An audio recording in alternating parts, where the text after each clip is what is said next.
Good morning, I'm Niva Manu, and this is your morning news fix for Thursday, 19th of October.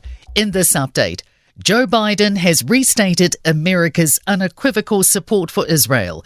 Tensions between Palestine and Israel are at a flashpoint after an airstrike on a Gaza hospital, which both sides blame the other for. It has seen Jordan and Egypt call off planned summits with the US president, who landed in Tel Aviv yesterday. In an address alongside Israel's Prime Minister, Biden says that the violence of Palestinian militants Hamas is beyond comprehension. They're committed evils and atrocities that make ISIS look somewhat more rational.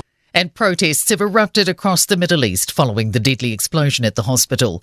Jordan's Foreign Minister, Ayman Safadi, told CNN, until there's an investigation, nobody in the Muslim world believes the missile came from Palestine. Given the fact that we've seen the thousands of missiles coming out from Gaza into Israel, and none of them was capable of producing any damage, even near the humongous damage that we saw.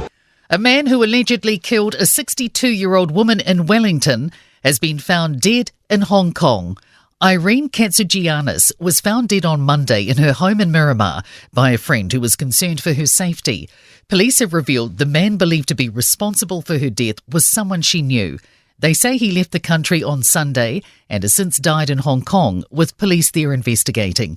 A scene examination is expected to be completed by the weekend. The number of job ads on employment site Seek fell 2% in September. The latest Seek employment report shows ICT, admin and office jobs were the biggest drivers of the overall number. For those looking for work, it means a more competitive field than the same time last year. Seek country manager Rob Clark says it's a different story for employers. For employers, particularly the net migration flows that we're seeing, those looking for talent in the lower skilled areas are probably finding it a lot easier than they were this time last year. Clark says bosses are finding it harder to fill more highly skilled positions. A political analyst wants stricter regulations on politicians going into lobbying roles after Parliament. Former MP Kitty Allen joins a list of senior government figures switching from politics to lobbying and consulting. Political analyst Bryce Edwards says there are concerns MPs could use their knowledge, insider information and networks to improve their business. And he says New Zealand is behind on rules around this, saying they exist in other comparable countries like Britain and France. An online fundraiser has opened after an O'Amarau family lost everything in a house fire. Give a Little donations are closing in on $10,000 for local artist Matthew Wicks and his family after a devastating fire tore through their home. Emergency services were called to Perth Street after 9 a.m. yesterday morning. In sport, New Zealand have marched on unbeaten through 4 matches at Cricket's World Cup, this time via a 149-run win against Afghanistan in Chennai.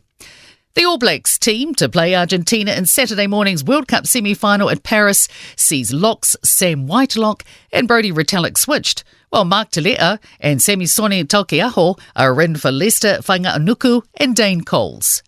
Daniel Ricciardo will replace Liam Lawson at Formula One's AlphaTauri team for this weekend's United States Grand Prix in Austin. I'm Niva Manu. That's your latest news fix. We'll be back with the next update at midday from the Newstalk ZB newsroom.